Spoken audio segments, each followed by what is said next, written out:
chi wedi ystyried addysg Cymraeg? Have you considered Welsh-medium education? We are taking our role seriously in supporting the Welsh Government's Cymraeg 2050 target of reaching 1 million Welsh speakers. Yn ogystal â'n cynlluniau I dyfu addysg cyfrwng Cymraeg, dyn ni'n gweithio agos gyda'r partneriaid I sicrhau bod llawer o gyfleoedd I gweithgareddau Cymraeg I blant o bob oed I fanteisio arno. Rwy'n dy garu di mor las a'r awyr as blue as the sky. The Welsh-medium education journey starts with myself, with Cymraeg I blant in sessions that we run in the community. So we run baby massage sessions, baby yoga sessions and story and rhyme sessions. So it makes it possible for mothers and fathers to pick up a little bit of Welsh along the way and to learn simple Welsh songs to use with their baby at home. In the group I share information regarding bilingual education in the community in Bridgend. They're often surprised when I tell them that 90% of children that go to Welsh medium school, their parents don't speak Welsh, and that it's just open and inclusive for everyone. I've really enjoyed taking Seb to Cymraeg I blant, to the baby massage. He's thriving in the sessions and I want him to be bilingual. It'll give him more opportunities in later life, I think, with jobs and things like that. Wedyn ni, maen nhw'n gallu symud mlaen pan mae'r plentyn bach yn hŷn I fynd I cylch tu a fi, a mae'r rhiant neu'r gofalwr yn aros gyda'r plentyn ar y pwynt yna.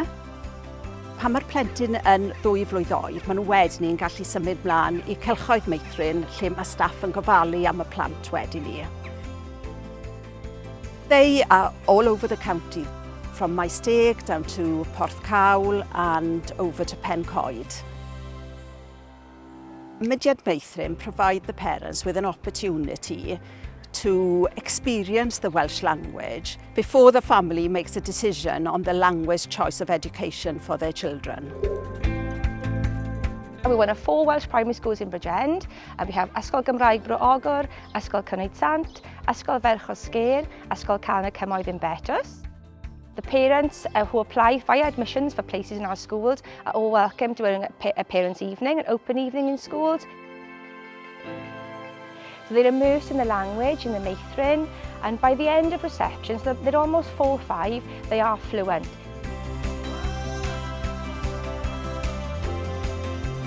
So I moved to Wales from Scotland about 11 years ago. Then I discovered that you could send your kid to a Welsh school for free, the same as an English school. Noah is Welsh, he was born in Wales, so it makes sense that he goes to a Welsh-speaking school. He's very passionate about being Welsh, he loves it, he thinks it's like a superpower. Noah's not been disadvantaged at all by going to a Welsh school, actually it's a huge advantage. So we're very fortunate at Ysgol Cynnig that the Moderate Learning Difficulties Learning Resource Centre opened in November 2022. It was the first one for Welsh medium in the local authority. Pupils with a moderate learning difficulty became part of our school as part of the Learning Resource Centre, and they travelled to us from throughout the borough. Yn ogystal â'r bedair ysgol gynradd, mae gennym hybiau gofal plant, cyfrwng Cymraeg, penodedig, ac mae hybiau wedi cael ei ariannu gan Lywodraeth Cymru. In Bridgend, we're really fortunate that we've got a dedicated late immersion provision which enables us to immerse children and newcomers to the language, giving them the skills that they need to thrive then in Welsh medium education. It's good news. If a child isn't currently in English medium education, it's not too late to transfer to Welsh medium education with the support of our late immersion provision. It is never too late to have Welsh medium education. We are here, Mentor Ogwr are here. We support the policy come out from Welsh Government, 1 million Welsh speakers by 2050. We are a part of that and we support our schools. We have a number of officers working for Mentor Ogwr, and in particular we've got an officer, a children and families officer that works in the schools and outside. It's really important that the children use their Welsh language outside of the classroom. So we put on a number of clubs during lunchtime for them in school, as well as providing after-school services. Ar wahân i hynny, mae'r fenter yn cynnal digonedd o weithgareddau yn ystod hanner tymor. Mae'n bwysig lle mae'r plant yn y cymunedau yn cael y cyfle i ddefnyddio'r iaith os nad ydyn nhw yn yr ysgol. Felly mae yna gwyliau, mae yna dynodau, teithiau, cynlluniau chwarae. Ar wahân i stuff ni'n gwneud yn cenedlaethol, mae loads gyda ni yn mynd ymlaen yn Pen-y-bont. Mae gyda ni clybiau ysgol, clybiau cymunedol, gweithgareddau gwyliau. Mae loads o cyfleoedd chwaraeon gyda ni. I think it's an amazing opportunity for them to get to speak the Welsh language and to use it in sport I think is even better. Mae dyn ni cynlluniau gyffrous i gynyddu nifer i llefydd ysgolion cyfrwng Cymraeg. Bydd ysgol Gymraeg Brogo yn adleoli i adeiliad newydd sbon gan gynyddu'r capacity i 525. Ysgol y Berchosge will have a purpose-built school building on their current school site, but doubling their capacity. A new seedling school for the Pwthgol area will open, which will be followed by a brand new Welsh medium school in the heart of Pwthgol. There's demand for Welsh medium education in the southeast, and we're looking at options at the moment. I am so excited that we have the biggest, most ambitious plans to expand Welsh medium education in the history of Bridgend County Borough, in the history of this area, and I know we will achieve those plans. I could not be prouder of Ysgol Gymraeg Llangynnoed.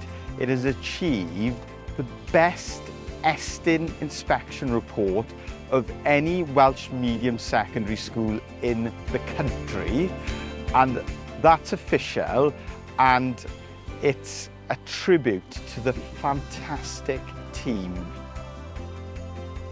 The report is spot on.